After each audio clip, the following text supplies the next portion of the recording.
Welcome, everyone. It's 4 o'clock. I'm going to call the Del Norte Solid Waste Management meeting into order.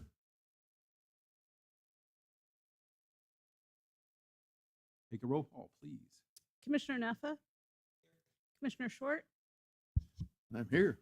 Chair Wilson, Here. Way back. Commissioner Wright. There we go.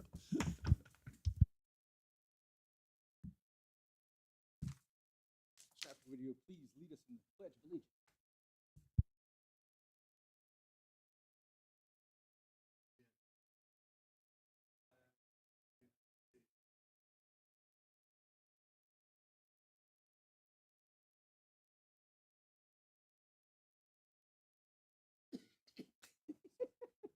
Forgot the words.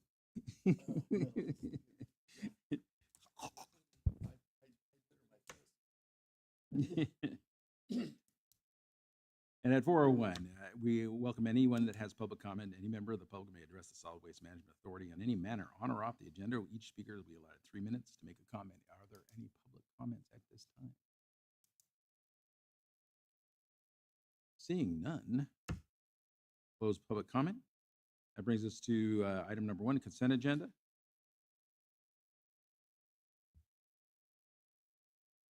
Do we have any motion on the? I will make a motion that we accept the consent agenda as published. Second that. We have a first and a second. Any questions on the consent? Having none. Any public comment on consent agenda item only?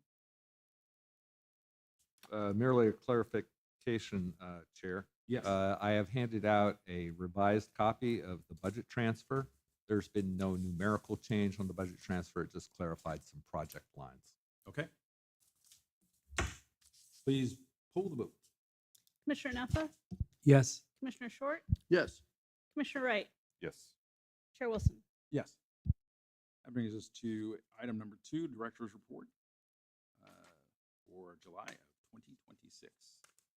Excellent. Thank you, Chair Wilson. So July is the first month that the Gasky and Klamath transfer stations are open an extra day each week. So the Klamath transfer station is now open Wednesdays, Fridays, and Sundays from 10 to 4. And the Gasky transfer station, in addition to being open Saturdays, is also open Thursdays from 10 to 4. So that increases the demands on our staff, and I'm very grateful that we do have a new employee, Darren Meisel, who's been being trained as a refuse site attendant, and we're very eager to get him fully trained, because once he's trained, that will free up space so that Tabitha Weir, who is our account clerk, can actually be trained in that position. So that's moving along. Thank you for approving the consent agenda, including the budget transfer, as this is the month following the close of the fiscal year. Generally, the budget transfers tend to be quite a bit larger, just because, as you may recall, most of our payments each month go to Hambro WSG for the good services they provide at the Del Norte County Transfer Station, but that is about 2/3 of the income that we receive each month. So a little bit of change up and down on those numbers really makes a big difference on those budget transfers. And that's why the end of the year budget transfers tend to be quite a bit larger. We'll be going through the Pledge of Revenue under agenda item 3.1. We have a change order under agenda item 6.1. Staff are continuing to work on the OWR4 SB 1383 local assistance grant, and we anticipate this week we'll probably be placing those orders. Thankfully, we have found a partnership with Recology, and they are willing to receive these equipments and temporarily store them. A big piece that we needed. Our Assistant Director Seymour has been working hard and long on the electronic annual report, which is the main way that we report to Cal Recycle. There's a variety of reports that we do, but the electronic annual report is probably our main report. And since the advent of SB 1383, this reporting program has become much more elaborate. It takes a lot more of Kira's time. So I appreciate her efforts on that, but it's just to acknowledge that 3 or 4 years ago, doing the electronic annual report was a much simpler process than it is now. And Kira Technology helps with Kira can tell you all about it if you care to go there, but that's your choice. Unfortunately, as I was going through the budget transfer, I did come to the unfortunate realization that I failed to make the OPEB payment last fiscal year. And so we're going to be trying to make that next month, in that it is over my approval limit. So we do have to have that as an agendized item. We'll still be able to pay it out of last fiscal year, but I don't want to have another period of time go on with that. Is there any penalty for late payment? Perhaps in that we didn't make I don't know is the short answer. I've reached out to our OPEB contractor and I have not yet read. Normally, they like to tag on a little. Well, there is under the Reminder. OPEB program what they call the mandatory minimum, and because the fiscal year is past, we hadn't made that payment. I don't know if there's an additional penalty, but we certainly plan on making that payment. There is on my credit card. You make that mandatory minimum, it still goes up. Let's see. Other than that, we did have the rate change that went into effect at the start of the month, and there was a slight confusion about the rates to be charged at the Gasky transfer station, and some of the rate sheets that I gave did not appropriately increase the rates on day one. So some customers were slightly undercharged the minimum fee. Right. Sure We've they- not received any complaints about that at this point. With that, I'd be happy to answer any questions. No question for me. The only thing I would like to include in the next report is the date changes, the increases of 1 day in both Gasky and Klamath. If you could indicate what the volume of success. I mean, by opening those days, how much are we seeing response by the customer? Oh, sure. I'd be towards happy to share that. change? I mean, if we open it for a whole day and we don't get anybody to come, it would kind of be, nice to know that you opened it up and it's, had the right response by people showing up and actually utilizing the facilities on those days. Well, thank you for bringing that up, because what does happen is some people are very much looking forward to it, and we'll be getting calls in May and June saying, so when does that extra day open? Are you open today? And then we'll also have folks, and typically when the Friday opens up in Klamath, we have the first 2 or 3 weeks, very few customers, but eventually it kicks in. Kicks in. But Kathy does compile those reports. I'd be happy to bring that back. in the Yes, next I meeting. just want to see trend lines. Okay. So regarding the late payment that you were mentioning, so that's something that we do every year. It's just that It is the overview of this is the state of California found that local governments in the state were overpromising retirement benefits and not acknowledging those costs in their budgets. And thankfully, this agency wasn't formed until 92 or 94, so we don't have the same liabilities the county has for all of that history. But so we've been pretty good at keeping up on our payments. But it is a requirement that you have to pay in your fraction of your assessed liability, and there's an actuarial report that we have to compile each year and submit to indicate what is the right amount of those payments, because the projected amount of the liability relates to how many employees you have, the projections about when they might retire, what's going to happen to the investments that you've made to feed into that account, and how do your account balances measure up to your liabilities. So that's a regular report we have to do, and then we have to make an annual payment. And so, like I said, that payment was budgeted, but come February, what I noticed is that our revenue was a little bit behind from what we were projecting. And so I hesitated to make that payment, and I thought I would come back to it and make the minimum payment or make a smaller adjusted payment, and I dropped that ball. okay. So next month then. Next month. Okay. And the other thing with OPEB is it's based on their formulas, it changes, annually. It's not a stagnant number, changes as well. If salaries get boosted, increases, it affects it, but also they look at their projected investment returns. If the investment returns better, then, all is good. If it's lower than expected, then they usually kick it back onto you to make up the differences. So it's a variable, a dollar, not static.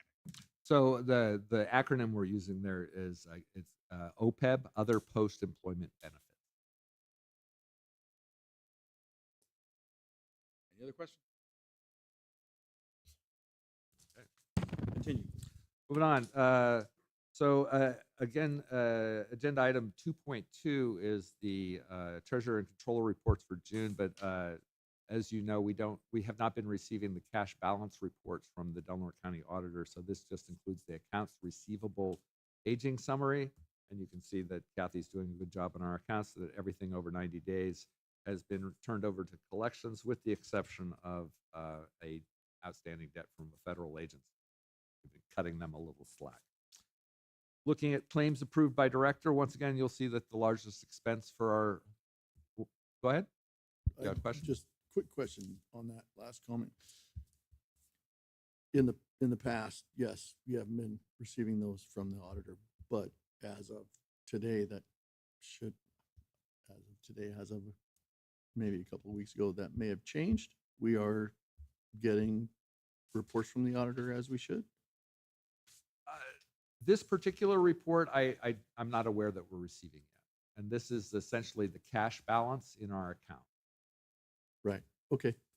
But I'd be happy to investigate. It's possible that arrived and I wasn't aware of it. I was just, as a county supervisor, I was made to understand that we had worked through our problems And with to be that fair, software, we were talking about the software integration problems. is right. what And I'm this talking about. one So, is the snapshot. It's kind of like the account balance in your checking account. sure. It doesn't measure the comings and goings. It just tells you Certainly. snapshot in time. This is what you're balancing. Okay. I'd like to know if that's still not happening for us. I believe that it should be. Okay, I will Uh, double check on ready that. to go. Okay. Thank you, Ted. No, I appreciate. I'll know to ask for that. So thank you for that. So moving on to agenda item 2.4, the monthly cash and charge reports. June came in as more like we were expecting, which was good. But we are still down on revenue for the year. We were 57,681 below projections for authority service fees. We're looking at agenda item 2.5 now. And we were 31,196 ahead on franchise fees. So net income, we were 26,485 below our income projections, which may sound like a lot, but it's actually just 1.1% of our income projection. So it's really not off by that much, but it is less than we were expecting. And there it is. I'd be happy to answer any questions. And where do you see the losses in particularly? Yeah, I'd say mostly April and May. We were And is that transfer fees or is that? that April and May and the authority service fees. Essentially, the tonnage was down from what we would normally expect. But as there's a downturn in the economy, there's definitely people make choices about what they can afford each month. And so solid waste is one of those. But one of those things I always remember is that people generally continue to generate solid waste at the rate they've always generated solid waste. They're just not necessarily disposing of it at the same Well, pace. they're not disposing of it at our facilities. Right. So when the tonnage is down, that just means that the tonnage coming to our facilities is down. Right. Right. Yes. And that's the crux of last year when we upped the fees and we're looking at what are the direct if there is a direct correlation, it's just a correlation.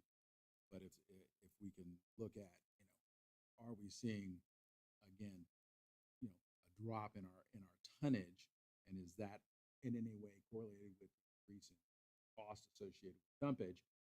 In which case, we're seeing a lot of this stuff, showing up, in our community somewhere. most of us can look where a lot of it's being not transferred in, in many of these camps that all we have to do is look at the aerials and see where a lot of this stuff is being abandoned and left just into these in our community. But the impacts are definitely significant.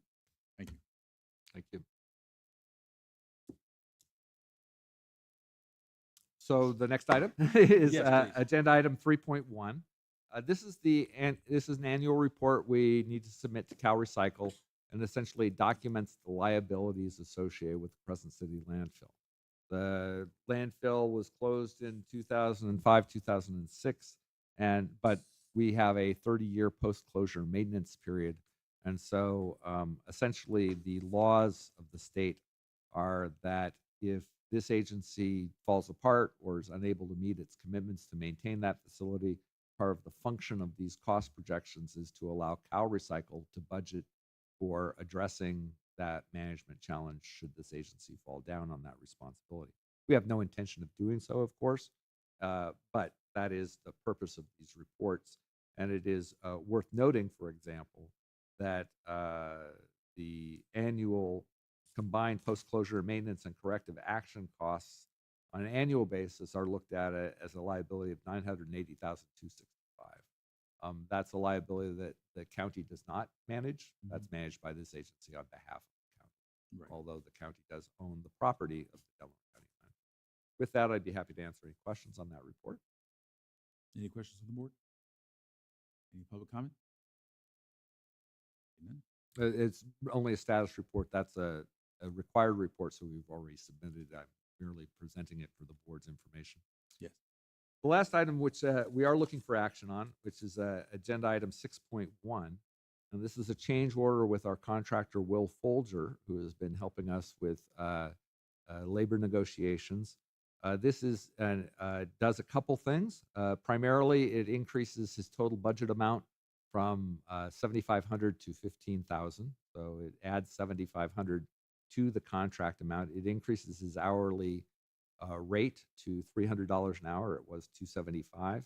And most importantly, this allows Mr. Folger to complete a wage comparison study with at least 4 other comparable JPAs or local government agencies that provide similar services to this agency. And the purpose of this report being that we could compare what similar job descriptions are paid in other comparable agencies, so that we can use that as a basis for considering whether the appropriateness of our current compensations. So staff recommend approval. I'd be happy to answer any questions. Any questions from the board? Comment? Yeah, thank you, Ted, for that report. I think this is a fair example of what we have discussed. Excuse me, in that the employees of the transfer station would like a comparable contract to what has been agreed upon with the county.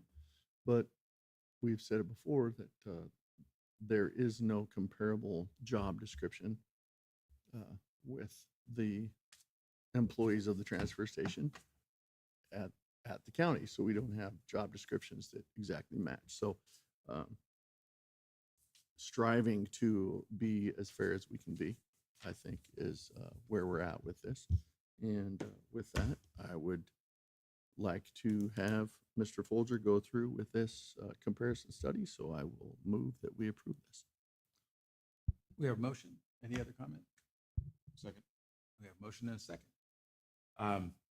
The only thing I can say is that, yeah, $7,500 would be a deal, given how much we paid for our comparative study. So look forward to seeing where it takes you, and also would love to see the recommendations for similars ahead of the actual survey that he does, so that we as a board get to look at the comparables, where he's going for looking at comparable organizations. It's the same thing we did with the 7-8 counties that we looked at. got a list of, I think, a dozen, and basically pared it down to those that we felt closest in proximity to the kind of services that we provide here in Delaware County. So are you saying the board would like to be engaged in the selection of those jurisdictions? We'd like to look at them, yeah. Okay, because I anticipate that should the board approve this change order, in the following days, we'll be discussing with the union reps as well as Will about which jurisdictions are, and then once we agree to those, I'd be happy to bring those forward to the board. Is Yes, that what you would like? Yeah, yes, Okay. and so that we could look at them and approve those items, particularly in concept. Great. Because again, that the selection is critical because the comparatives are very, also, you know, what are the terms of the comparison that you're looking at? A lot of times, when you look at comparative studies, a lot of times you set the parameters by which you're going to, you've got 4 or 5 you're looking at, you may end up tossing some of the highs and lows and then taking the median number opposed to, you know, always going for the highest one or going for the lowest one. As far as those types of considerations when you get to the point of actually having. Any other questions or comments? One more comment, Mr. Yes, Chairman. please. And also, I just would like to note the work results that both the county has gotten from Mr. Folger and this authority as well. Working with Mr. Folger in the past, we've been very happy with the results he's brought as well. So that's just another reason I am happy to go through with this. Any public comment? Seeing none. Hold the vote, please. Commissioner Naffa, Yes. Commissioner Short, Yes. Commissioner Wright, Yes. Chair Wilson. Yes. For the good of the order, I think we are at the back end of this thing. Yes, so we are going to adjourn this meeting and we will reform in our same exact place, same bat time, but this will be on Tuesday, August 18th. Thank you so much for your.